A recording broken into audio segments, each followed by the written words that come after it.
Swan. I'm 17 years old and I have bronchitis.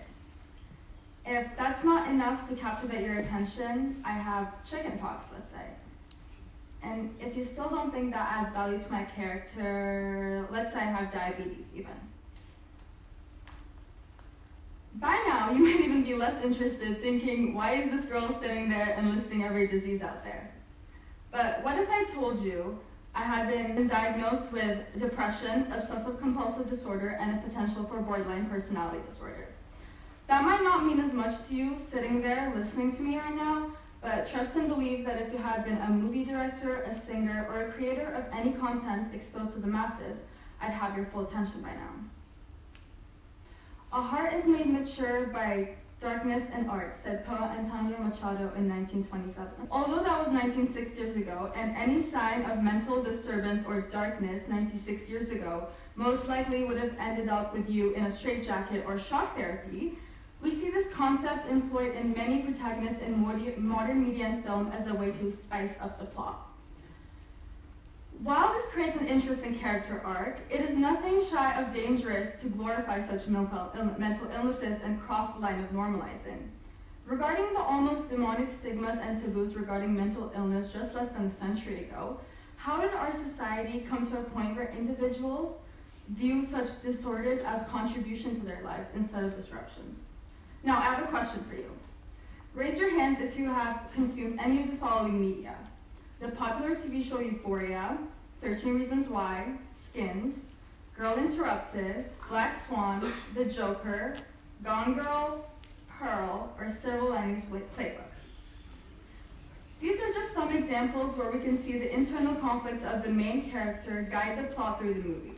And although creation of art normalizing mental struggles is a step towards destigmatization, there's a difference between reassuring people who struggle with them that they have nothing to worry about versus encouraging others to buy into an overly romanticized portrayal of potentially life-threatening disorders.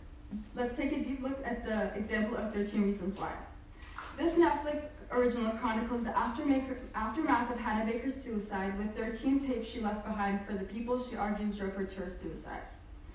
The problem is that Hannah is still appearing in hallucinations and flashbacks of the living, sending a message almost as if she won over her bullies and conducted her revenge through her death. I'm sure at least a few of you in the audience have thought, I wish I could die for a day, see how people react, and then come back. But portraying Hannah in a way where she can see the disorientation, like the complete chaos caused to the ones around her, paints suicide as an easy or viable solution to one's problems. Hannah's life is far from being extraordinary. However, painting the suicide of a high school student with friend problems through the lens of a camera crew and executive producer seems relatable to the 14-year-old watching from her iPad and stops them from getting the help they need. This only becomes more alarming when keeping in mind the young teenage audience of Netflix. However, not all harmful glorifications of mental illnesses are shown so blatantly. An example of a more subtle depiction can be seen through the concept of the Byronic hero, first introduced by the poet Lord Byron in the 1800s. The Byronic hero is defined by the flaws and cynicism that sets it apart from the traditional romantic hero. They have a greater emotional and psychological complexity than your average knight in shining armor, and are made interesting through dark secrets and rebelliousness. Although not intentionally a harmful character archetype, the popular culture's problem in its portrayal is linking the Byronic hero's current perfection and brilliance in the artistic fields that they go into in a seemingly cause and effect relationship with their past trauma. It appears almost that such mental struggles and trauma is a necessary precursor to achieve greatness. And who doesn't want to be great? The widely appreciated psychological thriller Black Swan, which I'm sure many of you have seen, follows troubled ballerina Nina Sawyers through her battle with hallucinations and self-harming behavior to reach perfection. Nina is clearly not well, and there is an indication of an undisclosed mental illness. However, the film clearly shows her fixation of perfection and how she destroys herself in order to achieve it. This, like many other stories, creates the false idea that one's art can only be meaningful if it comes from a deep place of sadness, a place of deep sadness and trauma. The impressionable audiences of these film forms of media begin to think that such beauty and artistic talent and depth to one's work is unachievable without the precursor of a mental illness, presenting them almost as blessings in disguise. This concept is present in the music industry as well, although that receives less controversy.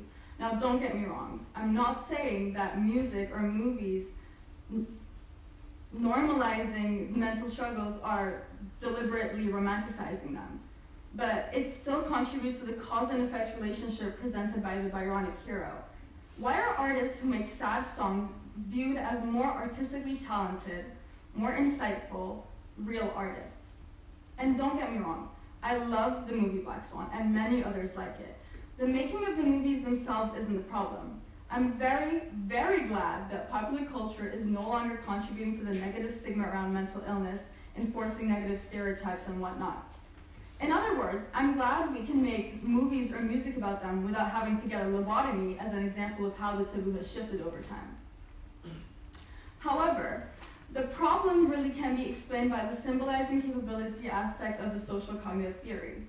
In simple words, this is the human ability to perceive, to not only learn through personal experiences, but through observing the indirect experiences of others through, you guessed it, media and film.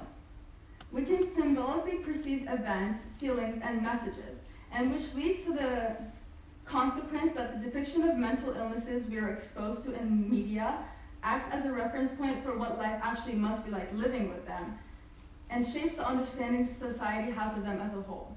Studies have analyzed the depictions of mental illnesses in popular media at the time in comparison to expert knowledge, and the findings show that they differ greatly.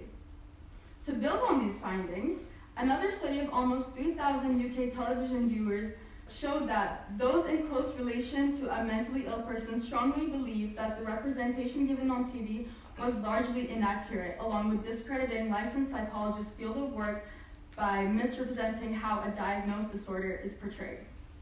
Public conception is shaped by what we are exposed to, and we all know that the majority of us in this room are most likely to click on the first Netflix recommendation over spending their time and effort over finding expert resources. Furthermore, this new sensation of glorifying mental illness is embedded in the smaller scale media content we interact with daily. Creators on Instagram and TikTok are notorious for taking the mentally ill characters in films in order to make them their whole quirky, different, and depressed personality, and are leaders in showing the danger of self-diagnosis and normalizing one's suffering. Take a second to read these images. I find it important here to mention that it's not the same as spreading awareness.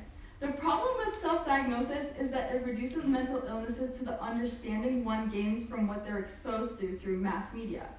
That being said, I understand that not everyone has access to talk to a professional.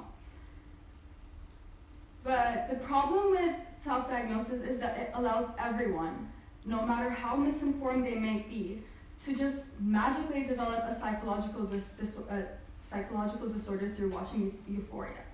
Spoiler alert, just because you relate to Zendaya's character Ruth does not mean that you have bipolar disorder, OCD, or anxiety.